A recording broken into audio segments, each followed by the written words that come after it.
pagtulong natin ay nasa pangalan ng Panginoon. Siya ang lumikha ng langit at lupa. Ating ipahayag ang ating mga kasalanan sa Diyos. Ang ating Diyos ay Diyos na mahabagin at mapagpatawad.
Mapalad ang tao na pinatawad na iyong kasalanan at nalimot na rin ang kanyang nagawang mga pagsalangsang. Mapalad ang taong sa harap ng Panginoon ay di na pinararatangan ng kasalanan, dahilan sa siya ay hindi nanlilinlang. Noong hindi ko pa na ipahahayag yaring kasalanan, sa buong maghapon ako'y nananangis sa matinding lumbay. Sa araw at gabi, bigat ng kamay mo ang nararamdaman, ano pa't wala nang nalalabi akong lakas sa katawan. Hamog ang kaparis na dagling na tuyo sa sikat ng araw. Ako ay lumapit sa iyong harapan at salay inamin ang aking nagawang mga pagsalangsang, di ko inilihim. Pinagpasyahan kong ang lahat ng ito sa iyo'y idaing, at aking natamo ang iyong patawad sa sala kong angkin. Mga minamahal, sinasabi sa unang Juan, Kabanatang 1, Talatang 9, kung ipinahahayag natin ang ating mga kasalanan, maaasahan nating ipatatawad sa atin ng Diyos ang mga ito, at lilinisin tayo sa lahat ng ating kasamaan, sapagkat siya'y tapat at matuwid. Salamat sa iyo, O Diyos. Pinatunayan mo ang iyong pag-ibig sa amin nang si Kristo ay namatay para sa amin noong kami mga makasalanan pa. Ngayon ay buksan mo ang aming mga labi at kami ay magpupuri sa iyo.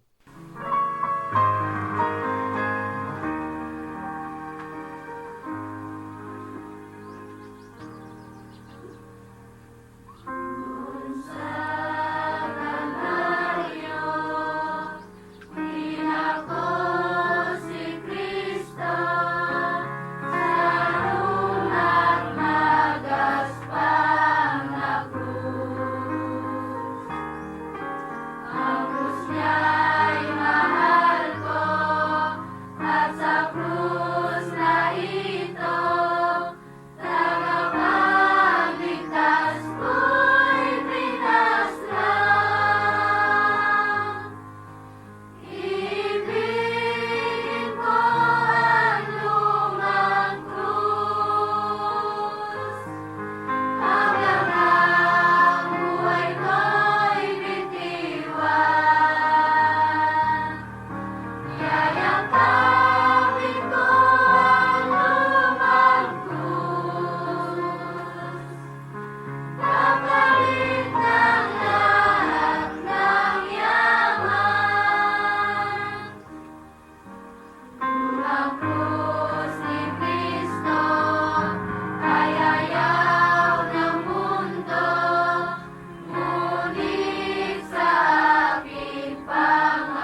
Roma 8:14-17.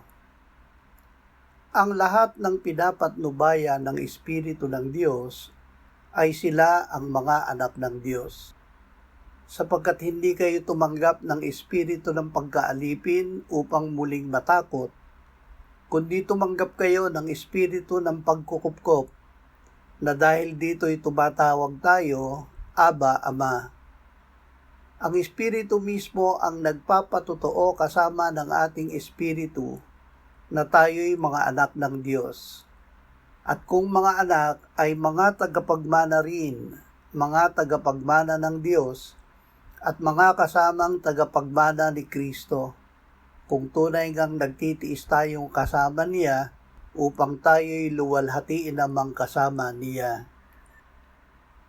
Ang nagpapatunay na tayo ang mga anak ng Diyos. Ang paggabay ng Espiritu Santo ang nagbibigay sa atin ng katiyakan na tayo ay tunay na mga anak ng Diyos. Kung wala ang kanyang pangunguna, hindi natin lubos na mararanasan ang ating relasyon sa Ama.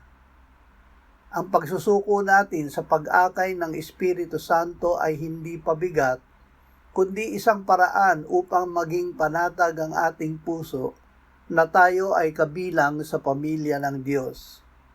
Ang Espiritu Santo ay nangungusap at nagpapatunay sa ating loob na mahal tayo ng Ama.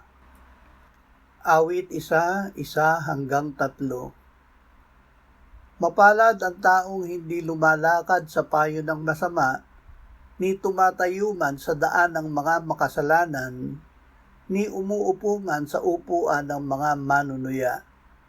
Kundi nasa kautusan ng Panginoon ang kanyang kagalakan, at nagbubulay-bulay araw at gabi sa kanyang kautusan. Siya ay gaya ng isang punong kahoy na itinanim sa tabi ng agos ng tubig, na nagbubunga sa kanyang kapanahunan. Ang kanyang dahon na may hindi nalalanta, sa lahat ng kanyang ginagawa ay nagtatagumpay siya. Ang Espiritu Santo ang nagpapalago ng ating buhay. Ang ating espiritual na paglago, pag-unlad at pagpapatuloy sa pananampalataya ay hindi gawa ng ating sariling sikap, kundi gawa ng Espiritu Santo sa loob natin. Siya ang nagdadala sa ating buhay kung saan ito nais ng Diyos. Ang paglago ay mula sa buhay na galing sa Diyos. Tulad ng isang puno na lumalaki ng kusa dahil sa buhay na nasa loob nito, kailangan nating magtiwala na ang Espiritu ang magpapalago sa atin.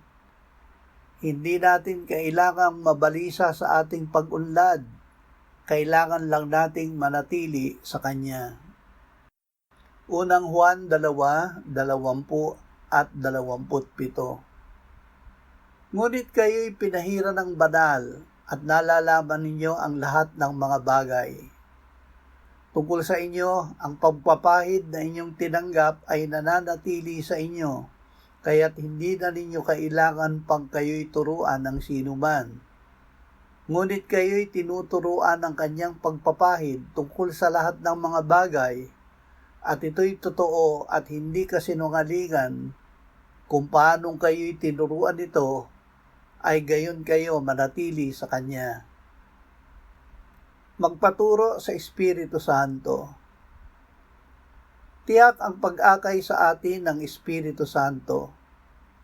Ginagawa niyang buhay ang salita ng Diyos, tinutulungan niya tayo sa ating kahinaan sa pananalangin, at binibigyan niya tayo ng kapangyarihan upang maglingkod at sumunod sa kalooban ng Ama. Pinapatnubayan niya tayo sa buong katotohanan. Siya ang ating personal na guro at katulong. Sa pagbabasa natin ng Biblia at pananalangin ay hindi tayo nag-iisa. Kasama natin ang Espiritu Santo at siya ang naglalagak ng salita sa ating puso at nagbubukas ng ating bibig upang ipahayag ang ating pananampalataya. Juan 14:15-17. Kung ako'y inyong minamahal ay tutuparin ninyo ang aking mga utos. At hihingin ko sa Ama at kayo'y bibigyan niya ng isa pang mga aliw upang makasama ninyo siya magpakailanman. Ito ang espiritu ng katotohanan na hindi kayang tanggapin ng sanlibutan, sapagkat siya hindi nito nakikita o nakikilala man. Siya'y nakikilala ninyo sapagkat siya'y nananatiling kasama ninyo at siya ay mapapa sa inyo. Manalig sa pananahan ng Espiritu Santo. Upang lubos na marinig ang banayad na tinig ng Espiritu, kailangan natin ng pananampalatayang siya ay nananahan sa atin at kailangan nating matutong tumahimik at lumayo sa ingay ng mundo at sariling karunungan. Hindi ba ninyo nalalaman na kayo'y templo ng Diyos at ang Espiritu ng Diyos ay naninirahan sa inyo? Maging tahimik ka sa harapan ng Panginoon at buong tiyagang maghintay sa Kanya. Napakahirap marinig ang Espiritu kung ang ating isip ay puno ng alalahanin at ingay ng mundo. Ang tunay na pagpapakumbaba ay ang pag-amin na wala tayong alam at handa tayong makinig sa banayad na salita ng Espiritu Santo bago tayo kumilos. Mamuhay sa pakikisama sa Espiritu Santo. Ang paggabay ng Espiritu Santo ang nagpapatunay na tayo ay mga anak ng Diyos at kasamang tagapagmana ni Kristo.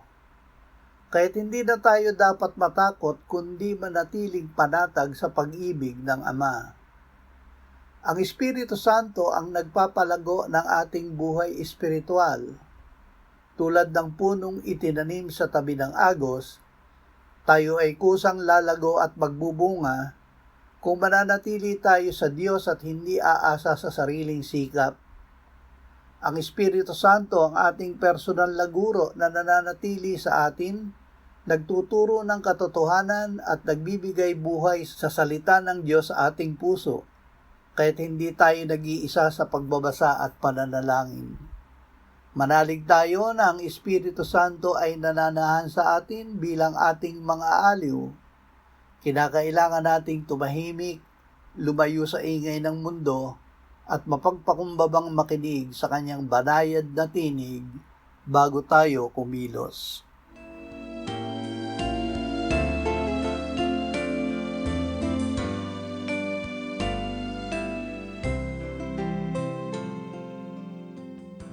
Manalangin tayo.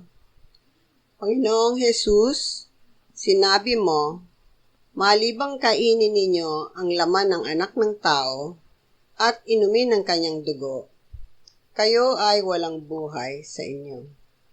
Ang sino mang kumakain ng aking laman at umiinom ng aking dugo ay may buhay na walang hanggan, at akin siyang muling bubuhayin sa huling araw. Sapagkat ang aking laman ay tunay na pagkain at ang aking dugo ay tunay na inumin.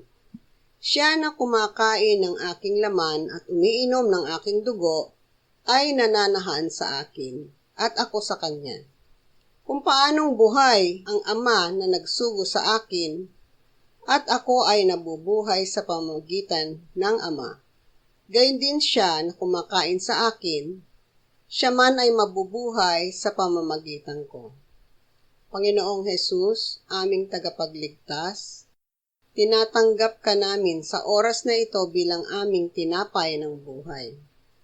Tinatanggap namin ang iyong katawan na ipinako sa krus na matay inilibing, binuhay na muli at iniakyat ng Ama sa kanyang kanan sa langit bilang aming tunay na pagkain. Tinatanggap namin ang iyong dugo na nabuhos sa ikapagpapatawad ng aming kasalanan bilang aming tunay na inumin. Manahan ka at mabuhay ka sa amin upang kami ay mamuhay sa pamamagitan mo kung paanong ikaw ay namuhay sa pamamagitan ng Ama. Salamat Ama, salamat dahil kay Kristo. kami ngayon ay nakapamumuhay kasama mo kaisa ng Espiritu Santo. Sa iyo ang lahat ng kaluwalhatian ngayon at magpakailanman. Amen.